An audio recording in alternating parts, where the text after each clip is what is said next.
I'm very sorry not to be able to be with you at the conference today, but processes being what they are, we can't always predict what might happen. But still, I am very glad to be able to share my thoughts with you, and I do appreciate very much your initial invitation to me to participate in this conference and to speak in particular about a realm of our experience, culture, that is still very much regarded in very quaint or indulgent terms as something that we do or participate in when we have spare time. When the fact of the matter is, we are basically at root essentially a society that is born of cultural interaction, and that many of the issues that confront us today are issues affecting culture and our state of being as a nation and as a community depends a great deal, I think, and believe upon our understanding of our cultural experience as a society and a community. I do believe that a video was screened just prior to this, and the video basically is a promotional video for our organization Pusaka, which is a research and documentation agency, one of the few in the country that dedicates itself seriously to the study of culture, performance, and tradition in Malaysia.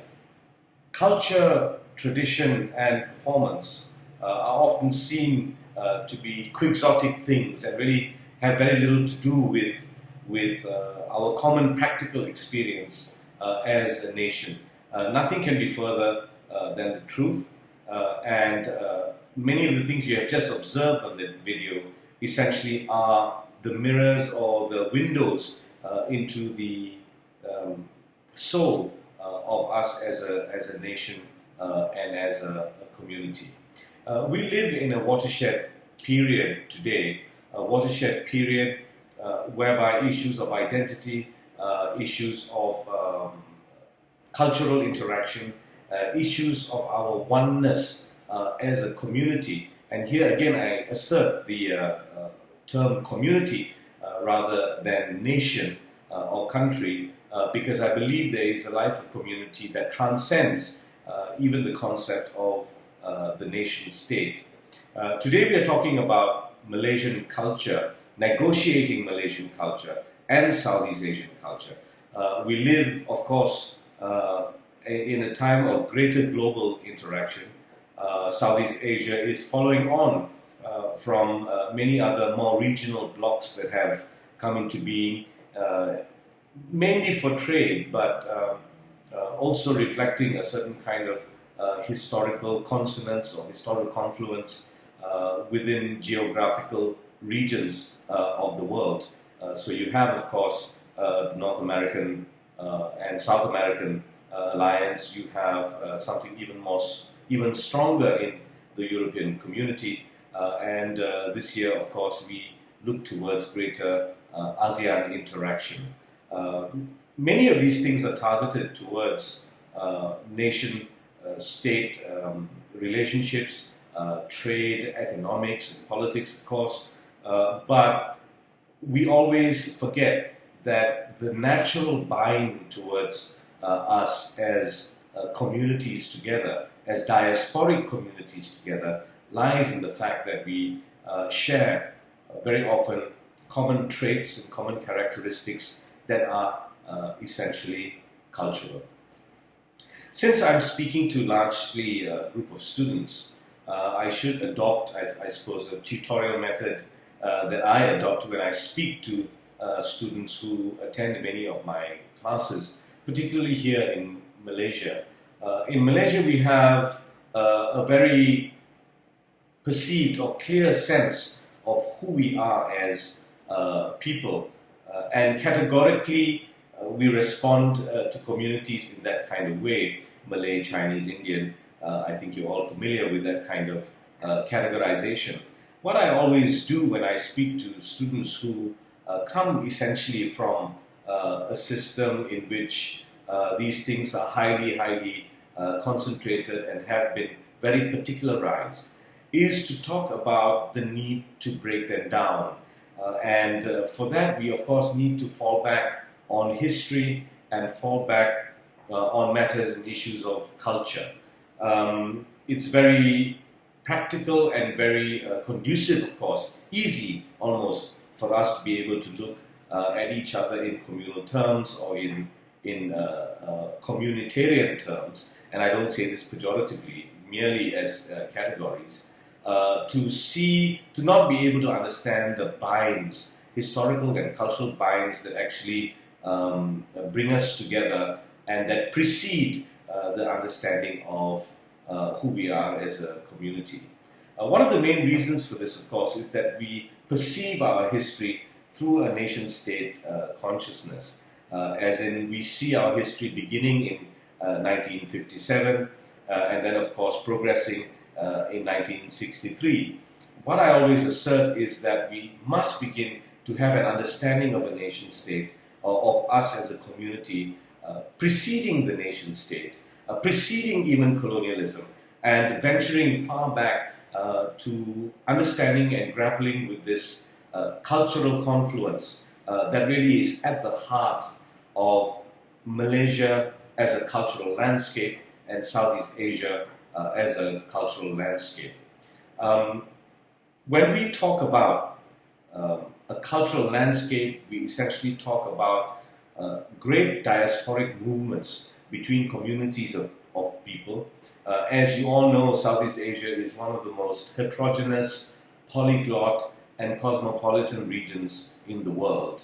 One of my deeper frustrations, of course, with Malaysia and Southeast Asia is that at a time when the whole world is grappling with this question of multiracial identities and the question of multiracial cultures, we do not seem to be taking a lead in the discourse or the dialogue of these issues when our very historical reality is one of a cosmopolitan character and a cosmopolitan nature.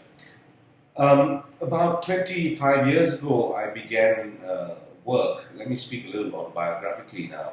About 25 years ago, I began work in something that was regarded as a very abstruse or very vague and even marginal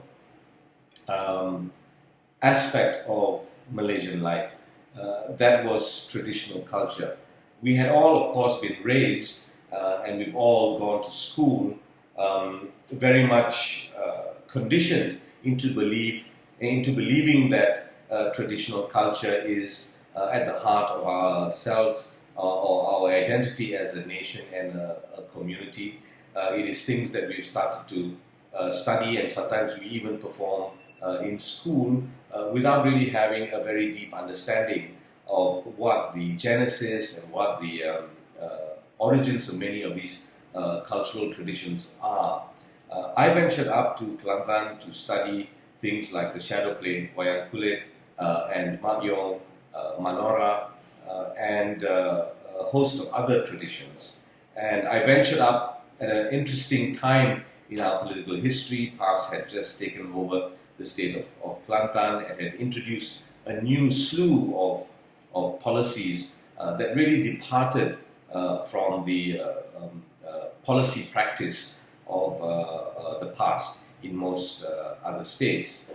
Of course, this led to all kinds of polemics, in particular revolving around issues of culture and religion and politics, and of course resulted in the proscription or banning of some of these traditions, including the makyong, the manora, and the wayang kulit.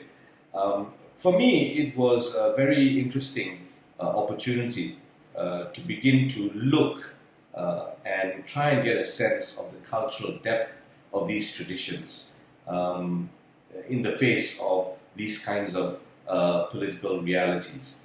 And I made my way up to essentially what is understood as a very insular, perhaps, and very orthodox and conservative part of the country, that many of people like me who were raised in Kuala Lumpur, have tend to know very little of.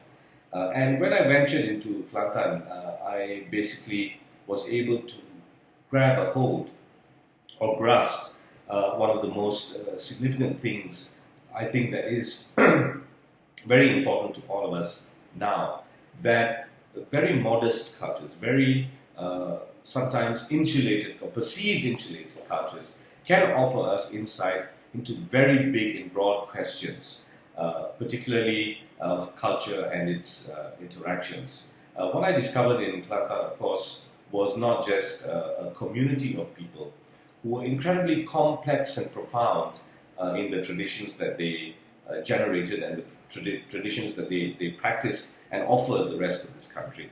But of course, an insight into very deep historical and complex historical interactions between the various communities in Malaysia. Kelantan, of course, is seen to be or perceived to be the most Malay of traditionally Malay of all the states in this country. My insight then was to see the richness and resplendence of Malay culture in all its diversity and all its variety. Also as an example then for the future of how community interaction took place upon the basis of a Malay sense of cultural openness and cultural depth. When we talk about performance traditions, we are not talking essentially about issues of song and dance. We are talking about performance in which communities very much take part in. It's very important for community sensibility, community temperament, and community empathy when a performance is being held. We cannot look at traditional performance in the same way that we look at other more contemporary or modern performances, because traditional performance really lies at the heart of community. So one of the singular principal aspects of traditional performance, of course, is its nurturing of a sense of community and a sense of communal responsibility and communal expression. Secondly, performance traditions offer us insights into the manner and methods in which cultures first interact and then evolve. If we look, for example, at the wayang kulit in Kelantan, we discover that it has Indian origins.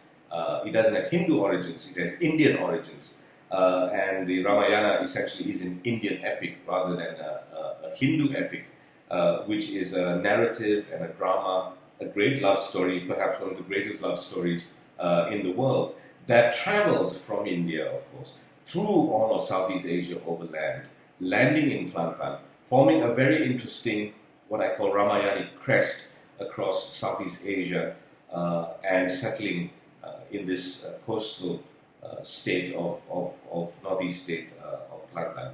What you see then, of course, is a metamorphosis that takes place as a tradition that essentially is imported from elsewhere, settles within a particular cultural landscape, adopts the values of the culture of those people and the religion of these people, and metamorphoses to express and encapsulate the value systems of a particular people. This is not uncommon in most cultural traditions. When we think of Malaysia, we essentially think of a landing port, and a landing landscape upon which very diverse groups of people have ventured throughout the centuries. We have immigration on a very consistent basis, not just in Malaysia but within Southeast Asia, but particularly in what we know as the Tanah Melayu, that has been referred to even in texts as far back as the Ramayana, as a land of gold, as a land of great opportunity and wealth and natural wealth, and a beautiful landscape and so on. This has been spoken of from the time of the Ramayana into Ptolemy and so on. And has always been a source of great mystery and attraction for travelers all along the region and elsewhere. So we are talking essentially of points at which communities come together, and communities, of course, bring different cultural influences. They bring, of course, different cultural experiences. They bring, of course, different values that then fall into place in a center in which all these communities and cultures meet. Malaysia, of course, Malaya, the landscape of Malaya, being one of the principal examples of this. And these are then, of course, adopted, and they get into the lifeblood of a community, and it's expressed. When we talk about culture, we talk very little about expression, and performance essentially is the expression of the confluence of all these cultures and these community interactions, from intermarriage to trade to business and the economy, forging a very multifarious history that really is our reality. Again, it's very important, I think, when as a cultural historian, to begin to disassemble sometimes some of the national narrative that has been forged. The national narrative is extremely important, of course, for a nation state, but as we begin to progress, we have very serious questions about our cultural realities and how much a national history can address those principal cultural questions is a matter to be debated. I say this, of course, being the son of the country's national historian, who in 1971 also presented a paper on the need to basically examine and narrate and create a national history for the Malaysian nation. Very important for its time, but we are now 40 years on, and of course experiences change, new issues and matters of intellectual life and cultural life emerge and are recreated, and we need to begin this process of reimagining. One of the great ironies of reimagining and creating a new narrative for culture and its questions and its various dimensions, of course, is the fact that we need to fall back on the past. And we need to begin to understand the past as it is expressed. We have, for example, in performance traditions, an encapsulation of history which we today have never really made sense of. How, for example, do you deal with issues of epics, of poetry, of narrative, of oral history as part of our national history? What, for example, do we understand by the metaphors that are performed in traditional theatre, by the symbolism of traditional theatre? And what does it say about us as a people and a community? These are very fundamental and vast questions. They're not merely questions to be confined to the rather quixotic field of anthropology or cultural studies. These are questions that emerge now at the very heart of our national consciousness as a people and a community. We often hear terms that are used very pejoratively now, terms like immigrant, or terms like you are not purely this or you are not purely that.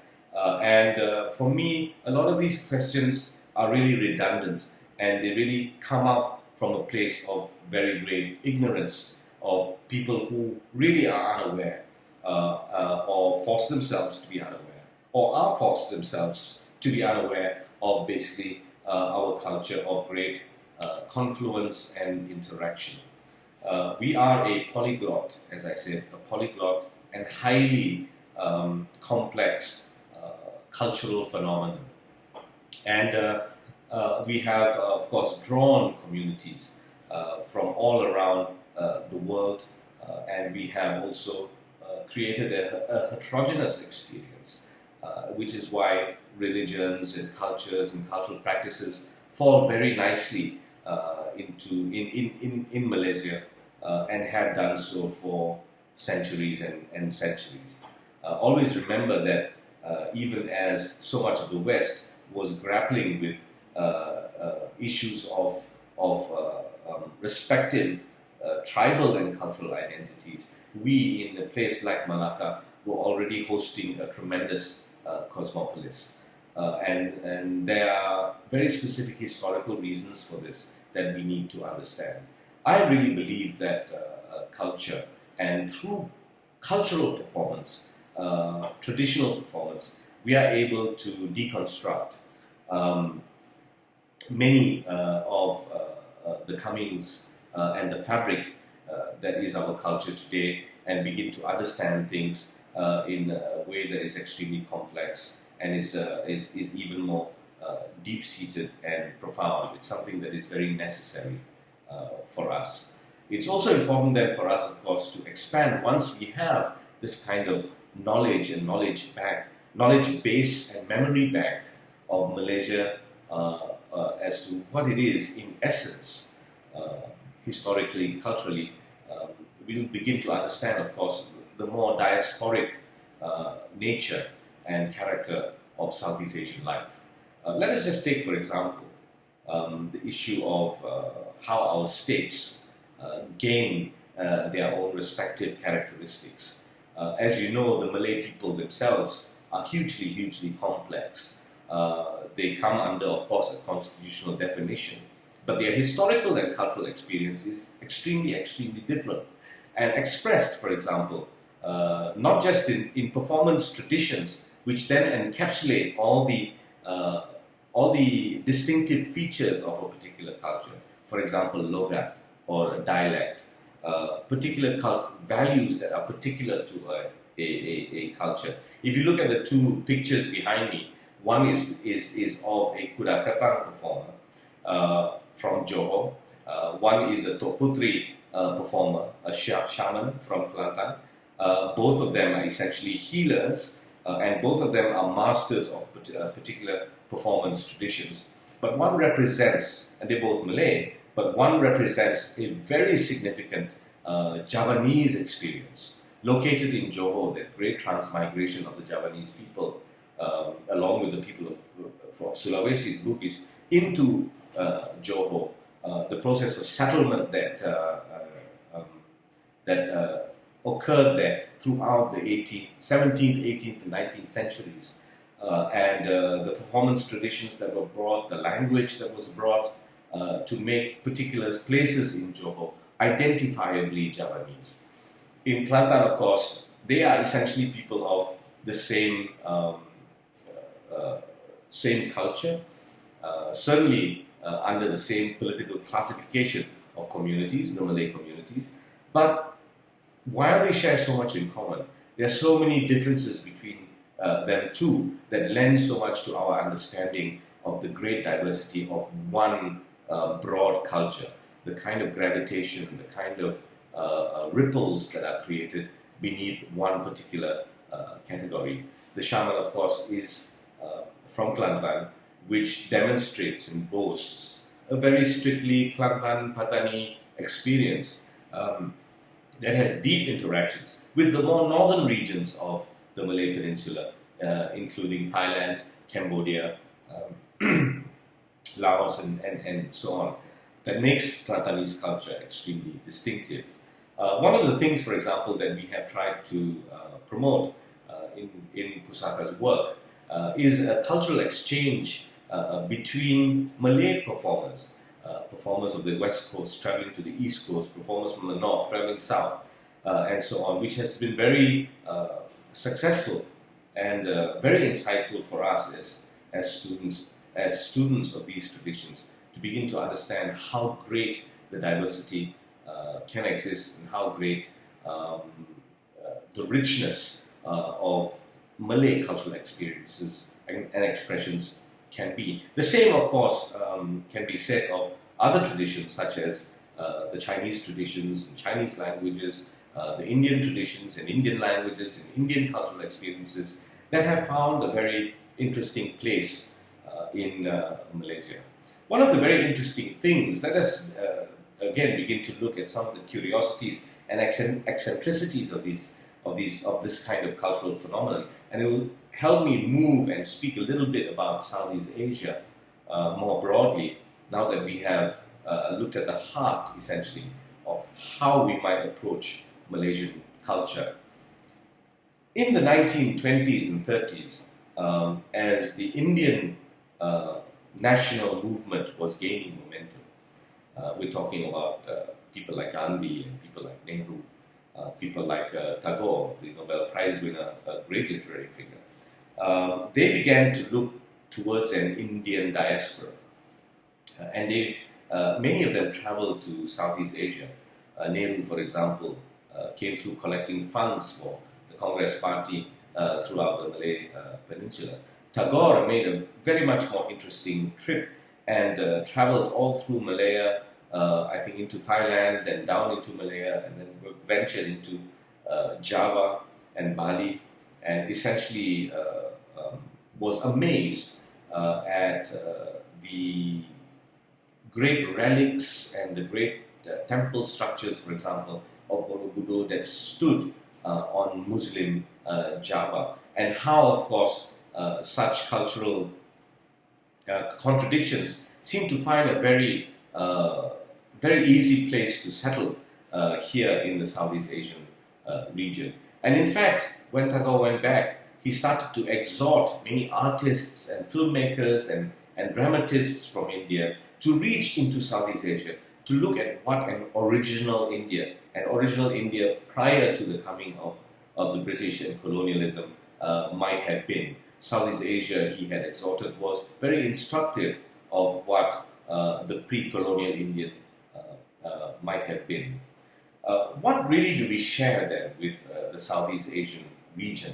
One, we share a great history of transmigration, and you can look at, there are so many anecdotes and so many examples and so many different kinds of very interesting features that illustrate the transmigration between us all the while. Southeast Asia as a region, of course, is dominated by the sea, and as a result, Southeast Asians are essentially seafaring people. There is a particular term that is used, of course, for early Southeast Asian wayfarers. That is the sea gypsies, people who basically travel along the sea from one spot to another. This is the basis of the forging of what you can call a Southeast Asian culture. Sometimes cultures today and nations that are seen to be so disparate, for example, the Philippines and Malaysia, have had very, very long interactions. And of course, the language of the Philippines, Tagalog, and Bahasa Melayu are extremely similar because they come from the same root language. Years on, of course, if we look at Malaysian popular music and entertainment, the Filipinos have played a very, very important role in the forging of our entertainment industry and cultural industry. Even groups such as the Chinese have been spread out over Southeast Asia, settled in many places, domesticated in many places, interacted on many occasions, so that we get things like the Dondang Sayang, we get the Keroncong, which was a long time popular music for most Southeast Asians, and very much supported by the Chinese. We must begin to grasp this aspect of the syncretism of our culture.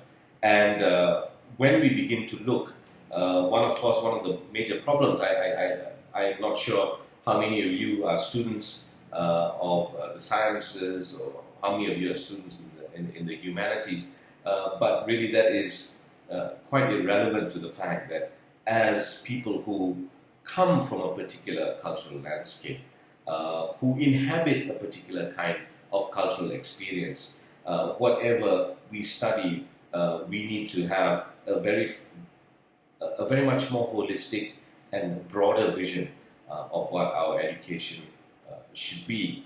And I know this is not something that is not apparent to most of us, but that as generations pass, there is an increasing crisis in history for us as Malaysians and Southeast Asians. Essentially, we are not exploring enough history and culture in all our dimensions. And the resources are there. The resources are certainly there, not just in literature, in books and so on, but in actual lived experience. One of the great ironies I always find with Malaysians is that they seem to know so much more about the rest of the world and very little about themselves. We can go on blaming, as we often do. Malaysia is increasingly becoming what I would call a culture of complaint, and devote ourselves into a more tenacious and more meaningful experience of the country in all its cultural landscape. I know there's a lot of apocalyptic talk, sometimes cataclysmic talk about the future of our nation, but I'm always confident that essentially the natural life, cultural life of our communities and our cultures will prevail, essentially, but it is very, very incumbent upon succeeding generation of people to actually further explore the meanings of our existence as a multiracial community, as a cosmopolis, actually, a cosmopolis that is incredibly rich in interactions and all the ways of living together, coming together, forging communities and cultures together that are plaguing so much of the rest of the world. Malaysia and Southeast Asia has no reality, has no cultural and historical reality upon other than that of the cosmopolitan. We are cosmopolitan cultures. We have known no other experience. It is about time that we take ourselves and our region seriously, and when we begin to look at things like culture, history, performance, art, heritage, buildings and structures, we must begin to understand that there are great narratives and stories behind all of these things. Narratives of comings and goings and the encountering of peoples, the richness of encounter, of intermarriage, of friendships and forgings, of deals sometimes, and of a great deal of essentially mutual dependence. I think if I'm to leave with one exhortation to many students today who are grappling with issues of identity and kind of lost really in understanding who we are. The resources are all there. Please come home, even in holidays, and travel and ask questions and interrogate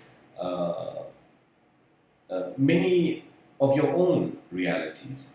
I am really beginning to believe that so much of our national history has been told in factual terms, but history is and culture is a very, very wide experience. And I think many of you should actually go back and look at your own families and your own genesis and your own traditions and your own languages and the way you speak those languages. And this transcends all races in Malaysia.